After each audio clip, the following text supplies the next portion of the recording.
আসসালামু আলাইকুম। সবাইকে স্বাগত জানাচ্ছি বিডিভিউজ ইনফোটেনমেন্টে। আপনাদের সঙ্গে আছি আমি ফাহাদিয়া মিতু। করদাতাদের অর্থে ইসরায়েলকে সহায়তা জুগিয়ে চলেছে যুক্তরাষ্ট্র। স্বঘোষিতভাবেই গণতন্ত্রের সবচেয়ে বড় পতাকাবাহী রাষ্ট্র আমেরিকা। মুখে গণতন্ত্রের খই ফোটালেও রাষ্ট্রীয়ভাবে তাদের পররাষ্ট্রনীতিকে কোনোভাবেই গণতন্ত্রপন্থী বলা যায় না। জন্ম থেকেই ইসরায়েলকে সর্বাত্মক সহযোগিতা দিয়ে আসছে দেশটি। সামরিক, বেসামরিক, কূটনৈতিক সব ধরনের সহায়তাই ওয়াশিংটনের কাছ থেকে নেয় তেল আবিব। এর মধ্যে গণতান্ত্রিক মূল্যবোধ বা নৈতিকতার কোনো বিবেচনা নেই। যুক্তরাষ্ট্র জুড়ে বিশ্ববিদ্যালয়গুলোতে ফিলিস্তিনপন্থী যেই আন্দোলন চলছে তাতে অংশগ্রহণকারীদের আপত্তিও ঠিক এই জায়গাতেই। বিস্তারিত থাকছে তামান্না মিনহাজের প্রতিবেদনে।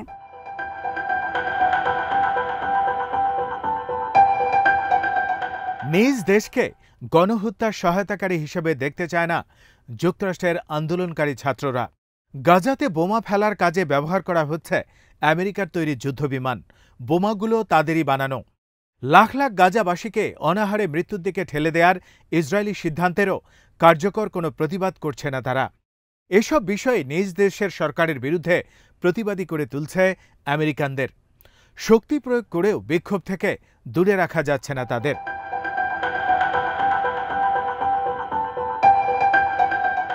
16 মে সকালে ইউনিভার্সিটি অব ক্যালিফোর্নিয়া ইরভিনের ক্যাম্পাসে ফিলিস্তিন গণহত্যার প্রতিবাদকারীদের ক্যাম্পে অভিযান চালায় দাঙ্গা পুলিশ। হেলমেট পরে হাতে লাঠি ও বন্দুক নিয়ে বিক্ষোভকারীদের উপর ঝাঁপিয়ে পড়ে তারা। ক্যাম্পের তাঁবু থেকে টেনে হিঁচড়ে বের করে আনে অধ্যাপক টিফনি উইগবি হেরাল্ডকে।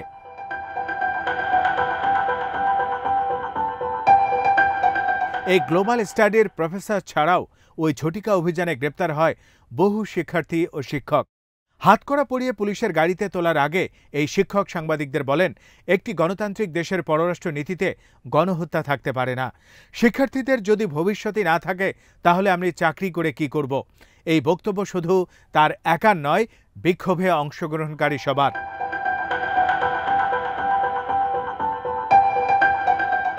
এই ধরনের অভিযান অবশ্য যুক্তরাষ্ট্র জুড়ে যত ক্যাম্পাসে বিক্ষোভ হয়েছে সব জায়গাতেই চালানো হচ্ছে। যদিও মূলধারার গণমাধ্যমে এসব বিক্ষোভ বা অভিযানের তেমন কোনো তথ্য পাওয়া যায় না। সিএনএন বা ফক্স নিউজের মতো সংবাদ মাধ্যমগুলো এসব খবর পুরোপুরি এড়িয়ে চলে। করদাতাদের অর্থ দিয়ে মানবতা বিরোধী একটি দেশকে গণহত্যা চালাতে তহবিল সরবরাহ করা হচ্ছে, যে তৎপরতায় পূর্ণ সহযোগিতা দিয়ে চলছে যুক্তরাষ্ট্রের প্রচার মাধ্যমগুলো।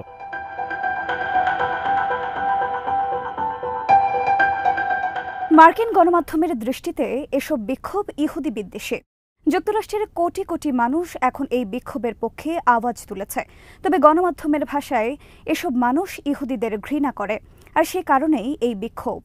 NY11, ABC, CNN, Fox, the Atlantic এবং অন্যান্য মূলধারার গণমাধ্যম প্রতিনিয়ত ফিলিস্তিনপন্থী আন্দোলনকারীদের সাক্ষাৎকার নেয়।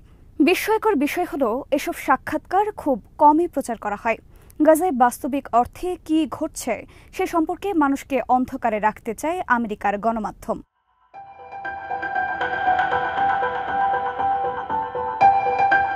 চলমান বিক্ষোভের একটা বড় দাবি হচ্ছে গাজার ক্ষুধার্ত ও পিপাসার্ত মানুষের উপর যুক্তরাষ্ট্র বা জার্মানিতে তৈরি বোমা ব্যবহার করা যাবে না।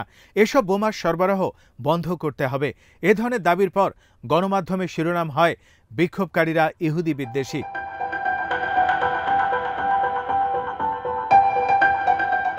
7 অক্টোবর ইসরায়েলে হামাসের হামলার কয়েক সপ্তাহের মধ্যেই গাজায় 2টি হিরোশিমা নিউক্লিয়ার বোমা ফেলা হয়।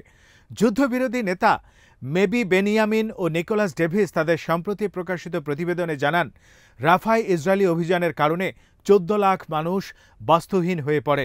এদের মধ্যে শিশুর সংখ্যা 6 লাখ।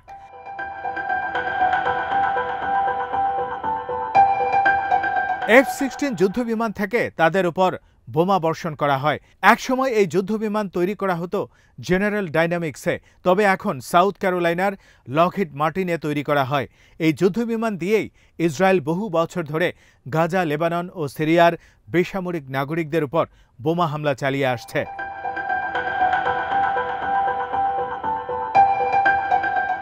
গাজায় যুদ্ধ শুরু ৭ মাস এরই মধ্যে পার হয়ে গেছে। পশ্চিমা দেশগুলোর প্রায় সব গণমাধ্যমেই এই যুদ্ধ ইসরায়েল ও হামাসের মধ্যকার লড়াই হিসেবে অভিহিত করে আসছে। যদিও এই যুদ্ধ ইসরায়েলের একতরফা এবং তাদের লক্ষ্য গণহত্যা। গণমাধ্যমগুলো অনেক ক্ষেত্রেই হামাসকে অতি শক্তিশালী হিসেবে চিত্রিত করছে। শক্তিমত্তার দিক থেকে ইসরায়েলি সেনাবাহিনীর সমকক্ষ হিসেবে হামাসকে উপস্থাপন করছে তারা, যদিও এই তথ্য অতিমাত্রায় অতিরঞ্জিত।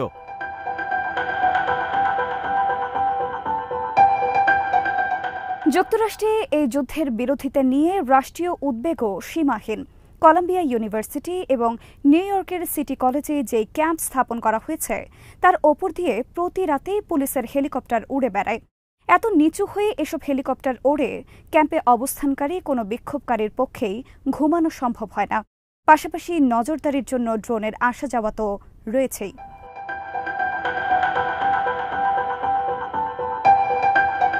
বিক্ষোভকারীদের মধ্যে ছড়িয়ে দেয়া হচ্ছে নানা ধরনের গুজব।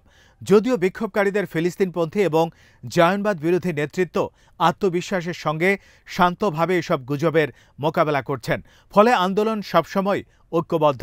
জায়নবাদীরা এই ঐক্যকে সবচেয়ে বেশি ভয় পায়।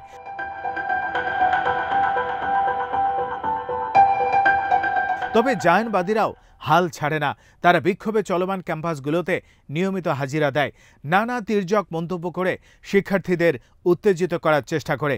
মাগরিব ও এশার নামাজের সময় তাদের এসব চেষ্টা আরও ঘৃণ্য মূর্তি ধারণ করে। তারা নামাজরতদের সঙ্গে বাজে ভঙ্গিতে ছবি তুলে তা সামাজিক যোগাযোগ মাধ্যমে পোস্ট করে।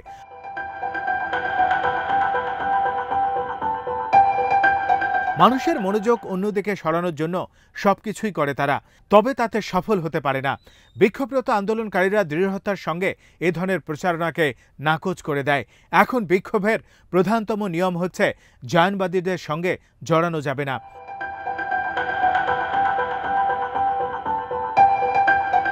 দুঃখের বিষয়, সাংবাদিকদের তৎপরতাও ভিন্ন কিছু নয়। প্রতিদিন বিক্ষোভের খবর সংগ্রহ করতে শত শত সাংবাদিক আসেন যান, কিন্তু তারা প্রকৃত ঘটনার খোঁজ নেন না, বরং ঘটনা ভেঙে চুরে বিক্ষোভকারীদের ইহুদি বিদ্বেষী অবস্থান প্রমাণের দিকেই মনোযোগ থাকে তাদের।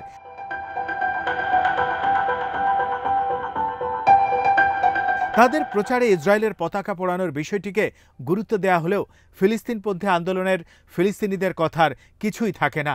সম্প্রতি ইউসিএলএতে ইসরায়েলপন্থী কয়েক ব্যক্তি লোহার রড, ব্যাট এবং পিপার স্প্রে নিয়ে বিক্ষোভকারীদের উপর হামলা করে। এ সময় পুলিশ পাশে দাঁড়িয়েছিল, কিন্তু বাধা দেয়নি।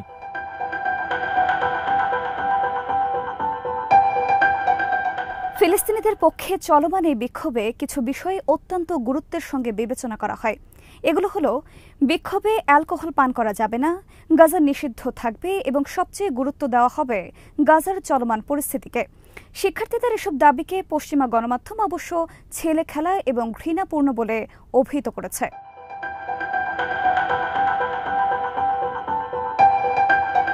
সর্বোচ্চ সত্যের উপর বিক্ষোভকারীদের দাবিগুলো প্রতিষ্ঠিত। সব মানুষেরই বেঁচে থাকার অধিকার রয়েছে, তাদের মর্যাদা আছে এবং আত্মনিয়ন্ত্রণের অধিকার আছে। ফিলিস্তিনিরাই বিক্ষোভকারীদের নৈতিক দিক নির্দেশক।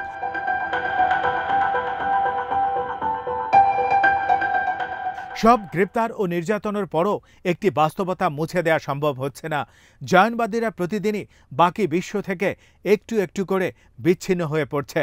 আন্তর্জাতিক অপরাধ আদালত বা আইসিসি এবারই প্রথম যুদ্ধাপরাধ এবং মানবতা বিরোধী অপরাধের অভিযোগে ইসরায়েলের প্রধানমন্ত্রী বেঞ্জামিন নেতানিয়াহু, প্রতিরক্ষা মন্ত্রী ইয়াব গ্যালেন্ট এবং অন্য নেতৃত্বস্থানীয় কর্মকর্তাদের বিরুদ্ধে গ্রেপ্তারি পরোয়ানা জারি করেছে।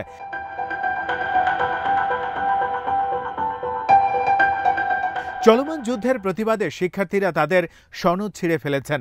লিলি গ্রিনবার্গ সেলের মতো বাইডেন প্রশাসনের কর্মকর্তারা পদত্যাগ করছেন। এসব কিছুই গাজা যুদ্ধে যুক্তরাষ্ট্রের অবস্থান পাল্টানোর লক্ষ্যই করা হচ্ছে। মার্কিন সরকারও অবশ্য তাদের মতো করেই পদক্ষেপ নিচ্ছে। সরকার ও ডোনাররা বিশ্ববিদ্যালয়গুলোর উপর চাপ সৃষ্টির চেষ্টা করছে। যেসব অধ্যাপক গাজার পক্ষে কথা বলছেন তাদের বরখাস্ত করা হচ্ছে। যদিও এসব করেও প্রতিবাদীদের মুখ বন্ধ করা যাচ্ছে না।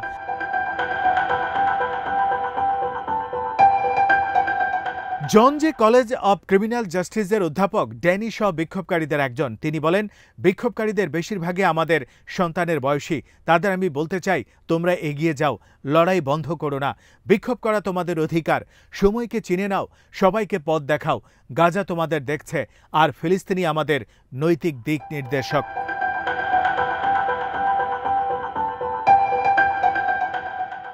আজ এখানেই শেষ করছে। সমরাস্ত্র, প্রতিরক্ষা ও কূটনীতির নানা তথ্য জানতে চোখ রাখুন বিডিফিউজ ইনফোটেনমেন্টে। চ্যানেলটি ভালো লাগলে সাবস্ক্রাইব করুন, সংযুক্ত থাকুন আমাদের ফেসবুক পেজে। আল্লাহ হাফেজ।